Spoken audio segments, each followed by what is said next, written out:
เกิดอะไรขึ้นเพลงจากการ์ตูน Netflix เข้าชิงแกรมมี่เบื้องหลังเพลงนี้คือนักร้องที่เคยเป็นเด็กฝึก SM มา 12 ปี แต่กลับไม่ได้เดบิวต์เพราะค่ายบอกว่าเสียงเธอแหบเกินไปและวันนี้เสียงที่เคยถูกปฏิเสธเสียงนั้นกำลังเข้าชิงรางวัลใหญ่สุดของโลก Song of the Year นี่คือเรื่องราวการไถ่ถอนที่ยิ่งใหญ่ที่สุดแห่งปีไปแกะรอยความสำเร็จของโกลเด้นพร้อมกัน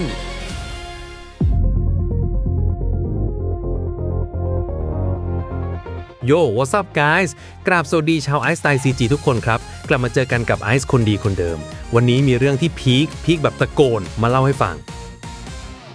ทุกคนรู้ใช่ไหมว่าไลน์อัพผู้เข้าชิง Grammy Award 2026 ประกาศออกมาแล้วแต่ท่ามกลางชื่อศิลปินระดับโลกมันมีชื่อหนึ่งที่ทำเอาวงการเพลงทั้งโลกต้องหันมามองไม่ใช่ชื่อคนแต่เป็นชื่อเพลงจากการ์ตูน Golden จาก K-pop Demon Huntersใช่ครับคุณฟังไม่ผิดเพลงประกอบแอนิเมชันของ Netflix บุกไปถึงเวทีแกรมมี่เข้าชิง5รางวัลรวดแถมยังเป็นรางวัลใหญ่สุดอย่าง Song of the Year หรือเพลงแห่งปีด้วยคำถามคือมันทำได้ยังไงวันนี้ไอซ์จะมาสวมวิญญาณโคนันแกะรอยความสำเร็จของโกลเด้นแบบเจาะลึกทุกมิติตั้งแต่เบื้องหน้ายันเบื้องหลังสุดดราม่าที่บอกเลยว่ายิ่งกว่าละครหลังข่าวไปดูกันเลยครับ let's goก่อนอื่นต้องเข้าใจก่อนว่าโกลเด้นไม่ได้ดังขึ้นมาลอยๆนะครับแต่มันมียานพาหนะที่ทรงพลังที่สุดในโลกคอยส่งมันอยู่นั่นก็คือตัวหนัง K-pop Demon Hunters นั่นเองคือหนังเรื่องนี้มันไม่ใช่แค่ฮิตแต่มันคือปรากฏการณ์ครับข้อมูลบอกว่ามันกลายเป็นภาพยนตร์ที่คนดูเยอะที่สุดตลอดกาลของ Netflix แซงแชมป์เก่าอย่าง Red Notice ไปแล้วคนดูมากกว่า200ล้านคนคือเปิด Netflix มายังไงก็ต้องเจอนี่แหละที่ไอซ์เรียกว่ากลยุทธ์ม้าโทรจันทร์คือ Netflix กับ Sony เขาไม่ได้พยายามผลัก K-pop เข้าไปในตลาดฝรั่งแต่เขาดึง K-pop เข้ามาเป็นแกนกลางของหนังฟอร์มยักษ์และส่งเข้าไปในบ้านคนอเมริกันหลายร้อยล้านหลังในรูปแบบที่คุ้นเคยนั่นคือเพลงประกอบหนังไงเนียนไหมล่ะนี่คือสเต็ปแรกที่ทำให้คนทั้งโลกรู้จักเพลงนี้โอเคเมื่อยานพาหนะพร้อมเครื่องยนต์ก็ต้องแรงเพลงนี้ไม่ได้ทำกันเล่นๆนะครับทีมเบื้องหลังคือระดับเทพเจ้า 1. ประมาจารย์ K-pop คนโปรดิวซ์เพลงนี้คือ Teddy Park และทีม The Black Label ใช่ครับป่า Teddy คนเดียวกับที่ปั้น Blackpink นั่นแหละซาวด์ตึบๆดนตรีแน่นๆที่มีความเป็นฮิปฮอปผสม EDM แบบที่เราคุ้นเคยนี่คือลายเซ็นของแกเลยการที่เพลงสไตล์นี้ได้เข้าชิงแกรมมี่มันคือการ validate หรือการยอมรับซาวด์แบบ Teddy ในเวทีโลกเป็นครั้งแรกสุดยอดมาก 2. คู่หูนักแต่งเพลงอัจฉริยะคนเขียนเพลงนี้มี2คนคืออีแจกับมาร์ค โซเนนบลิกและนี่คือความฉลาดสุดๆอีแจมาพร้อมสัญชาตญาณ K-pop รู้ว่าท่อนไหนติดหูท่อนไหนต้องส่ง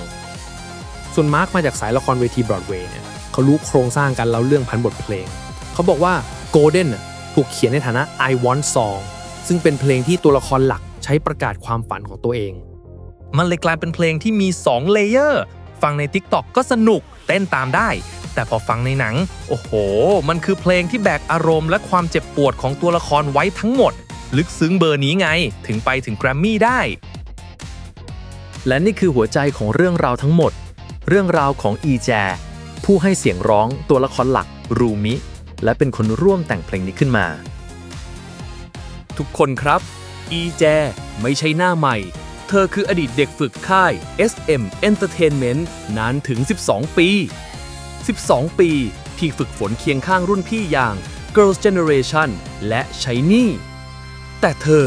ไม่เคยได้เดบิวต์เหตุผลที่ค่ายให้ในตอนนั้นไอซ์พูดแล้วยังเจ็บแทนคือเขาบอกว่าเสียงเธอแหบและต่ำเกินไป low and husky ไม่ตรงกับพิมพ์นิยมไอดอลที่ต้องเสียงใสๆน่ารักมันโหดร้ายมากนะคือพรสวรรค์ที่เรามีเสียงที่เป็นเอกลักษณ์ของเรากลายเป็นเหตุผลที่ทำให้เราถูกปฏิเสธเธอเคยให้สัมภาษณ์ว่าวันที่สัญญาสิ้นสุดเธอนั่งร้องไห้ในแท็กซี่และเกลียดตัวเองที่ทำความฝันไม่สำเร็จโคตรเจ็บปวดแต่เธอไม่ยอมแพ้ผันตัวไปเป็นนักแต่งเพลงเบื้องหลังเพลง Psycho ของ Red Velvet ก็ฝีมือเธอนี่แหละจนกระทั่งโชคชะตาทำงานทีมงาน K-pop Demon Hunters จ้างเธอมาแต่งเพลงแต่พอได้ยินเสียงเดโมที่เธอร้องไกด์เท่านั้นแหละพวกเขาทำในสิ่งที่ SM ไม่เคยทำเขาบอกว่าเสียงนี้แหละ คือเสียงของตัวละครเอก ทุกคนเห็นภาพไหม เสียงที่เคยถูกปฏิเสธว่าไม่ดีพอ วันนี้กำลังเข้าชิม Grammy Award สาขาเพลงแห่งปี เสียงที่เคยถูกมองว่าเป็นจุดด้อย วันนี้กลายเป็นจุดเด่นที่คนทั้งโลกยอมรับ นี่มันคือ Full Circle Victory คือเรื่องราวการไถ่ถอนที่ทรงพลังที่สุด มันคือการพิสูจน์คุณค่าที่สวยงามที่สุด เท่าที่ไอซ์เคยเห็นมาในวงการเพลงเลย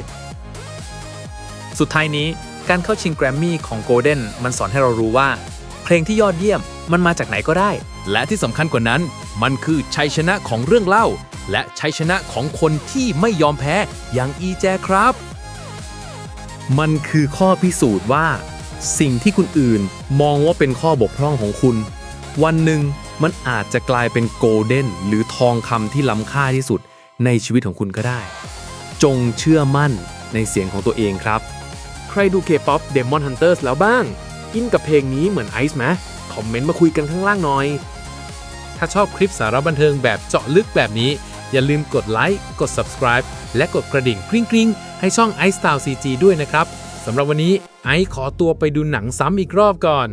Oh I'm done hiding now I'm shining like I'm born to be อย่างเพี้ยนไปละบาย